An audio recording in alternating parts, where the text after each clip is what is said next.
Okay, അപ്പോൾ ഇങ്ങനെ എന്തായാലും സ്റ്റോർ ആയി. ഇവിടെ കണ്ടതാണ് കൊടുത്തിരിക്കുന്നത് സ്കാൻഎഫ് %d ആംബസെന്റ് എസ് ഓഫ് ഐ എന്നാണ് കൊടുത്തിരിക്കുന്നത്. എന്താണ് എസ് ഓഫ് ഐ ഉദ്ദേശിക്കുന്നത്? ഈ ഐ എന്ന് പറയുന്ന വേരിയബിളിലാണ് എന്താണ് ഞാൻ ചെയ്തുകൊണ്ടിരിക്കുന്നത്?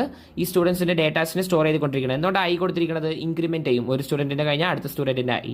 ഇപ്പം ഐ എന്ന് കൊടുത്തു കഴിഞ്ഞാൽ ഇപ്പോൾ റൺ ആവുന്ന സമയത്ത് ഐന്റെ വാല്യൂ 0 ആണെങ്കിൽ 0ന്റെ വാല്യൂ എല്ലാം സ്റ്റോർ ചെയ്തിട്ട് ഐ എന്താവും? ഇൻക്രിമെന്റ് ആവും. ഇൻക്രിമെന്റ് ആയതിനു ശേഷം 1 ആവും. അപ്പോൾ 1 ആവുമ്പോൾ 1ന്റെ വാല്യൂയിൽ എന്താവും? അടുത്ത സ്റ്റുഡന്റിന്റെ ഡേറ്റ സ്റ്റോർ ആവും, ഞാൻ അവിടെ പറഞ്ഞ പോലെ. സോ ഈ സ്ട്രക്ചർ വേരിയബിൾ വെറുതെ നമുക്ക് ആക്സസ് ചെയ്യാൻ പറ്റുമോ? കണ്ട അവിടെ എല്ലാത്തിനും കണ്ട ഞാൻ ഡോട്ട് ഇടണ്ട, എല്ലാം അവിടെ ഒരു ഡോട്ട് ഇട്ടിട്ടുണ്ട് കണ്ട. അപ്പോൾ എസ് ഓഫ് ഐ ഡോട്ട് എന്താണ് സ്ട്രക്ചർ വേരിയബിൾ? റോൾ നമ്പർ എന്നാണ്. ഇപ്പോൾ റോൾ നമ്പർ കണ്ട ആക്സസ് ചെയ്തു.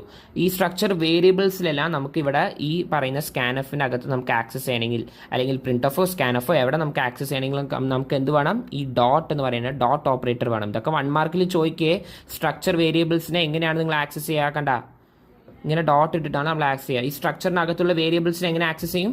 ഡോട്ട് ഓപ്പറേറ്റർ ഉപയോഗിച്ചാണ് നമ്മൾ ആക്സസ് ചെയ്യുക. ഓക്കെ, അപ്പോൾ ഇതൊക്കെയാണ് കാര്യങ്ങൾ. അതേപോലെ സ്ട്രിങ്ങിന് കണ്ട %s എന്ന് പറയുന്ന സ്ട്രിങ്ങിനാണ്. സ്ട്രിങ്ങിന് ആംബസെന്റിന്റെ ആവശ്യമുണ്ടോ? ഇല്ല. ഓൺലി ഫോർ ഇൻറ്റിനും ഫ്ലോട്ടിനൊക്കെയാണ് എന്ത് ആവശ്യമുള്ളത്? ആംബസെന്റ് ആവശ്യമുള്ളത്. സോ ഇതൊക്കെ ബേസിക് ആയിട്ടുള്ള കാര്യങ്ങളാണ് അറിഞ്ഞു വയ്ക്കുക. അപ്പോൾ ഇതാണ് സ്ട്രക്ചർ. സോ ഇതേപോലെ തന്നെയാണ് യൂണിയനും. യൂണിയൻ എന്ന് പറഞ്ഞു കഴിഞ്ഞാൽ ഈ റോൾ നമ്പർ, നെയിം, മാർക്ക് എന്നൊക്കെ ഉണ്ടല്ലോ, ഇതെല്ലാം ഓരോരു സെപ്പറേറ്റ് മെമ്മറി ലൊക്കേഷനിലായിരിക്കും. ഞാൻ പറഞ്ഞ പോലെ ചിലതൊക്കെ ഇപ്പോൾ 0th ഇൻഡെക്സിലായിരിക്കും, ചിലതൊക്കെ 1ലായിരിക്കും, ചിലതൊക്കെ 2ലായിരിക്കും.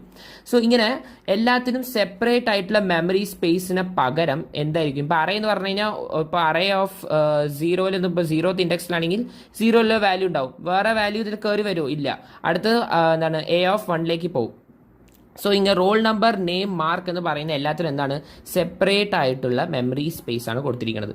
യൂണിയൻ എന്ന് പറഞ്ഞു കഴിഞ്ഞാൽ ഒറ്റ പാത്രം. ഈ ഒറ്റ പാത്രത്തിനകത്ത് എനിക്ക് എന്ത് ചെയ്യണം? എല്ലാം സ്റ്റോർ ചെയ്യണം.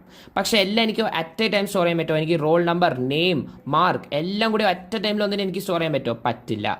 ഒന്ന് മാത്രമേ അറ്റ് എ ടൈം സ്റ്റോർ ചെയ്യാൻ പറ്റുള്ളൂ. ഇതാണ് യൂണിയൻ. യൂണിയൻ എന്ന് പറഞ്ഞു കഴിഞ്ഞാൽ ഒരേ മെമ്മറി, ഒറ്റ മെമ്മറി സ്പേസേ ഉള്ളൂ. ഇതിനെ പിരിക്കണമൊന്നുമില്ല. ഇങ്ങനെ ഭാഗങ്ങളായിട്ടുണ്ടോ? ഇല്ല. ആകെ ഒറ്റ മെമ്മറി സ്പേസേ ഉള്ളൂ. ഈ മെമ്മറി സ്പേസിൽ എനിക്ക് എന്ത് ചെയ്യണം? ഈ പറയുന്ന റോൾ നമ്പർ, നെയിം, മാർക്ക് എല്ലാം സ്റ്റോർ ചെയ്യണം. പക്ഷെ അറ്റ് എ ടൈമിൽ എനിക്ക് എല്ലാം സ്റ്റോർ ചെയ്യാൻ പറ്റുമോ? പറ്റില്ല.